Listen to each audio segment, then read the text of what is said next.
people leaving Silicon Valley?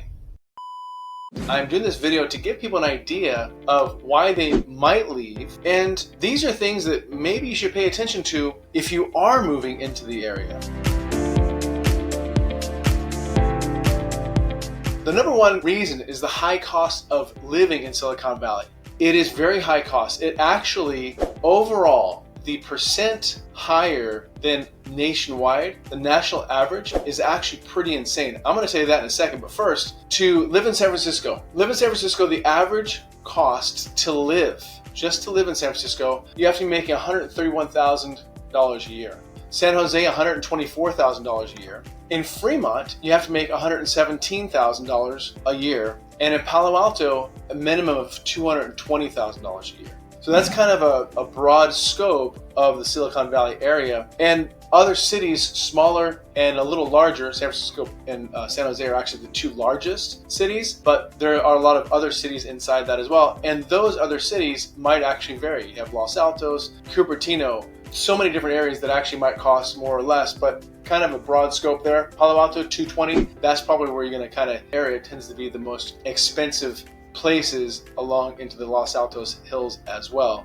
And also over into Menlo and Menlo-Atherton, which is by far the most expensive place to be. Those lots are gigantic and the houses are extremely expensive. So that's kind of a big swath of what you can expect and why people are leaving Silicon Valley. One of the reasons is because of the cost of living.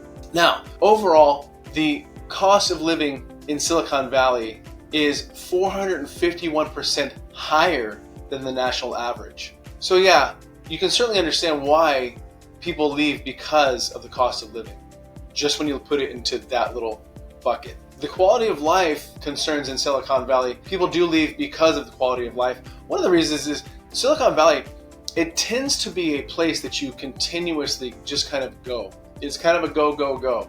And it is a lot of very focused, hard workers, and that tends to be what you find in Silicon Valley. People are very focused on their career, people are very focused to make the next step in their career, and so that really takes away the quality of life. When you have a family and when you are constantly focused on making sure you're doing everything correct, and if you work with one of the tech companies are very demanding on their individuals, and rightly so. The tech companies that we have are extremely professional. They're extremely high-ranking tech companies, and those tech companies are the top of the stock market. And there's a reason for that, because they bring the best of the best in, and those best of the best tend to be very focused and hard workers. And so that's difficult with the quality of life. And so that's why people leave the Silicon Valley as well. Number three, the rise of remote work beyond Silicon Valley. So the pandemic did actually bring this in. And in many ways, when it first happened, we all thought, oh, this is wonderful.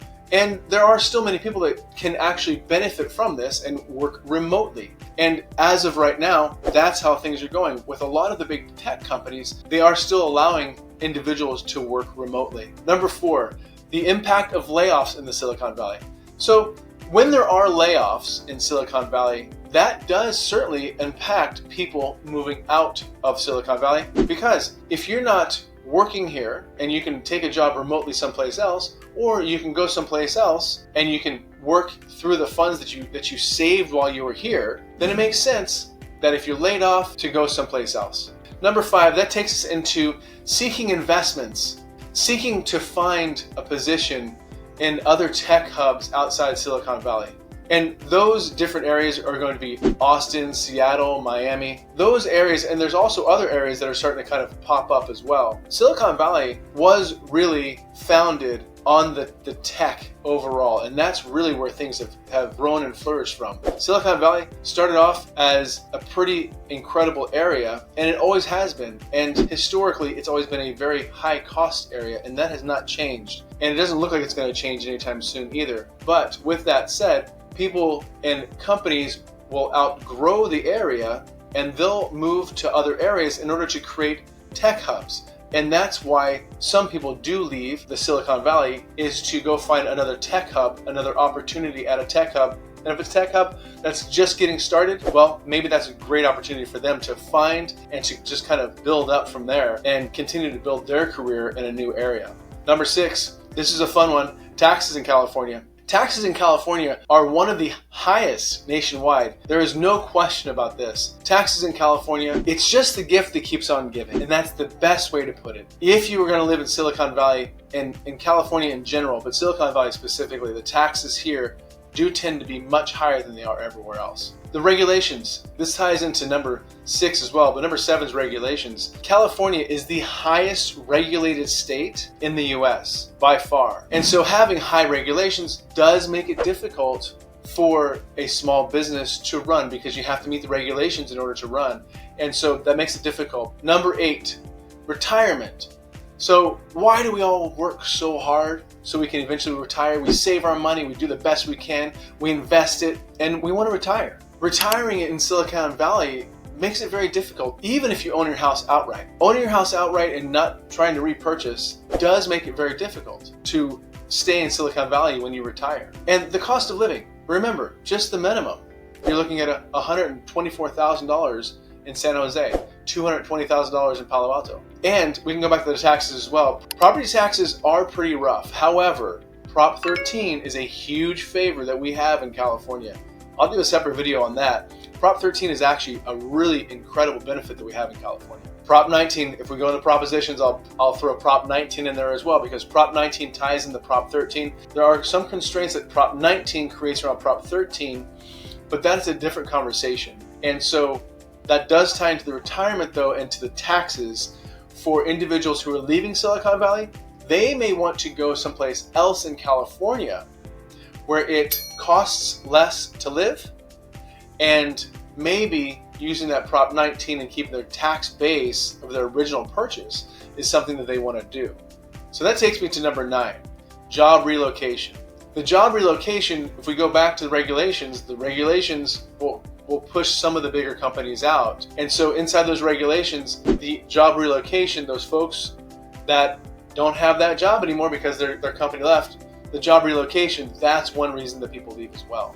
So those are the 9 reasons that the 9 top reasons people are leaving Silicon Valley. Let me go over into the next step, which is very self-serving as a realtor, of course. I want to make sure that you understand what to look for when you're looking for a realtor and how a realtor can help you in a move, whether you're coming in to Silicon Valley or whether you're going out of Silicon Valley.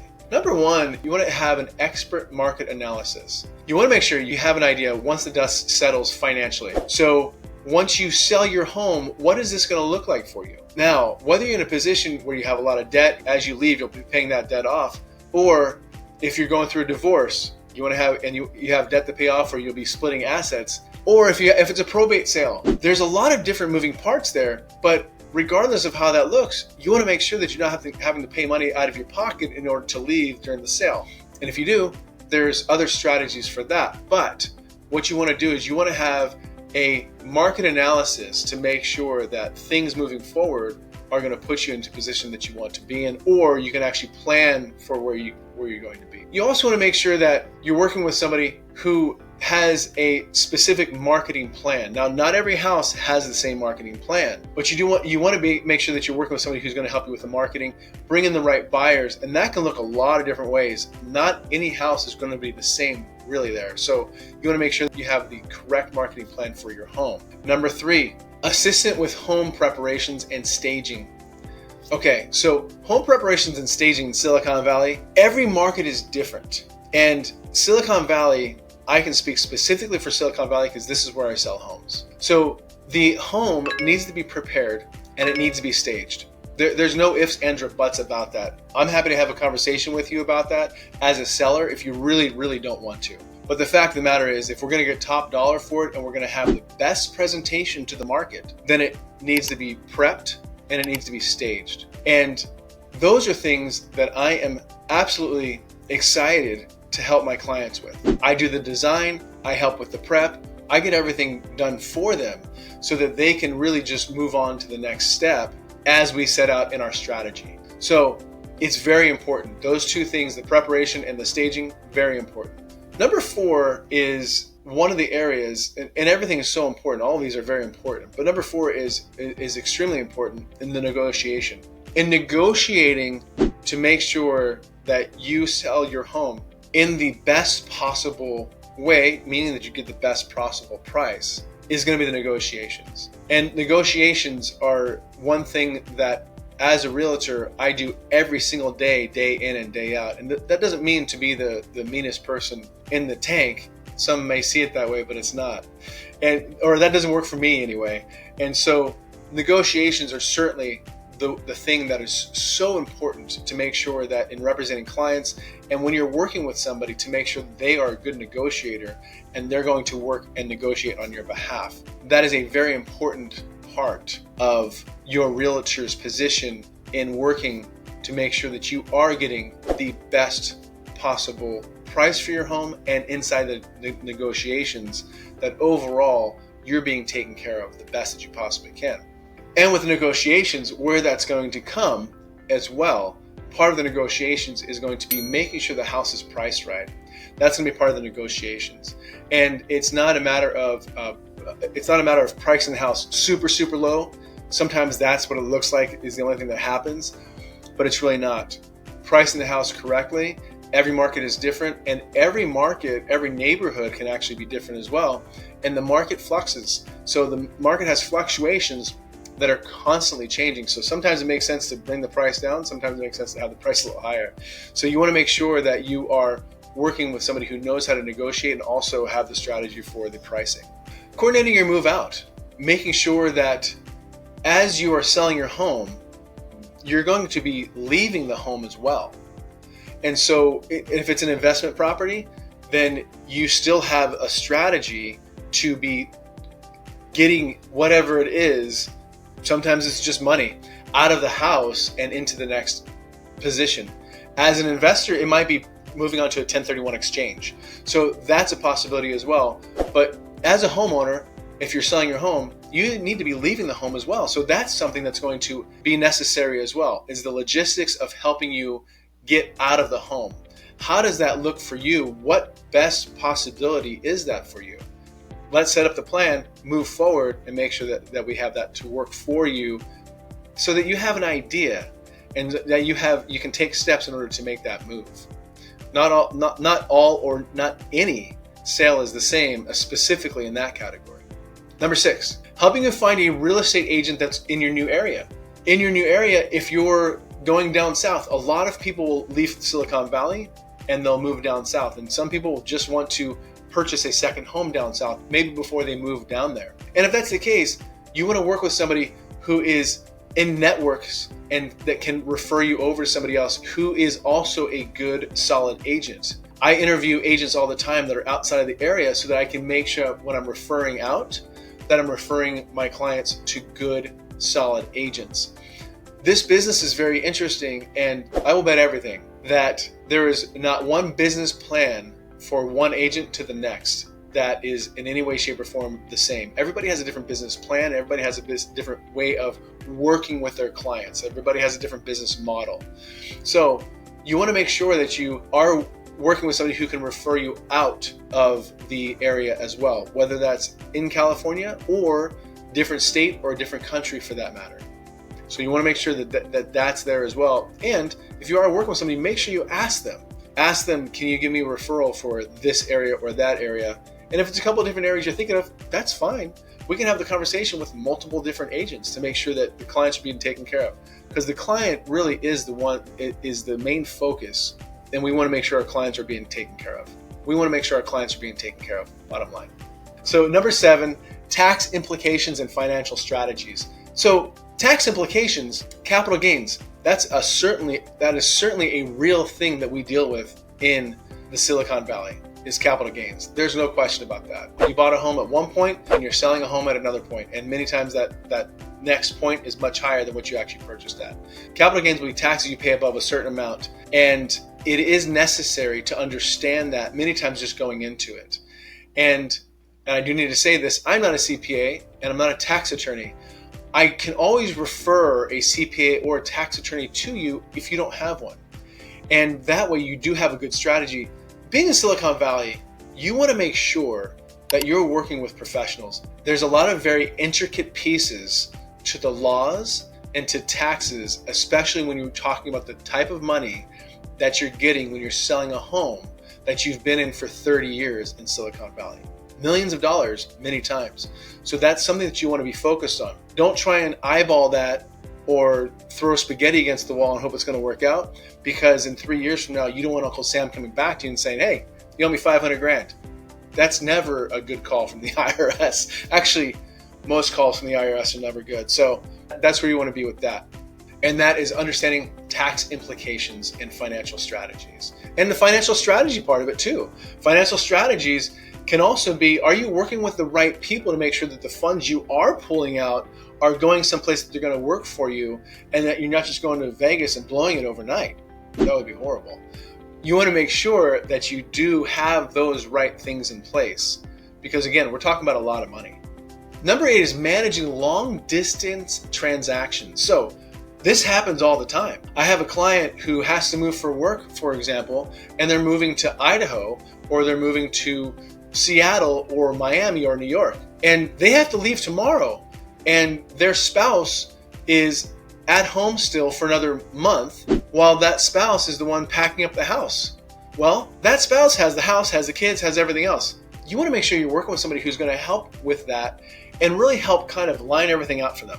Create the strategy. Of course, as adults, we don't need babysitting. Sometimes and many times, it's just a matter of having the difficulty of seeing the trees while you're inside the forest. Somebody else with a perspective that has been in the situation many times is going to have a different perspective, create a timeline for you, and make it much easier for you. And along with the long distance as well, sometimes people will just leave the house and leave everything in the house. Well, I'm happy to step in and take care of everything for them. And a good agent's going to step in, take care of everything for them, and literally get everything to their new house for them. However a client needs help, that's how it's going to work. As a full service broker, that's what somebody's going to do for you. Whether it's me or someone else, there's plenty of full service brokers out there that are willing to do all the work for you and make sure that you're taken care of and make sure as little stress as possible comes your way. Number 9, guidance on temporary housing. This can look a lot of different ways, and it happens more often than you might think. But temporary housing, for someone who's looking to sell, many times a home is going to sell best when there's nobody inside of it. A vacant home sells best, there's no question. That is certainly a strategy that comes up often, is how do I find temporary housing when I'm selling my home? How does that work? And there's different things to do. And again, not every sale is the same. And so that can look different ways. So we want to make sure that different ideas and different strategies are coming up for the right people. And number 10, just overall, you want to make sure that you're getting the best advice, the best strategies for Silicon Valley. And that comes down to the best expert advice. The best expert advice that I give is not only the advice that I give, it's going to be the advice that I have my clients talk to as well. I'm going to bring the right people in for them to talk to make sure that across the board, they have the right financial advisor, they have the right attorneys, they have the right tax attorneys, CPAs, whatever it is that they need to work with and talk to. And while we're prepping the home, I'm making sure the work is being done properly as well. Bring in the right inspectors, bring in all the right tradesmen to make sure everything is done properly. Overall, it is a very complex scenario to sell in Silicon Valley. And as you see, there's plenty of reasons why people sell in Silicon Valley. And again, Silicon Valley is a wonderful place. I love Silicon Valley, and I love calling Silicon Valley my home. If you need anything at all, I'm always here and happy to help. Hope you're doing well. Feel free to reach out anytime. Talk to you soon.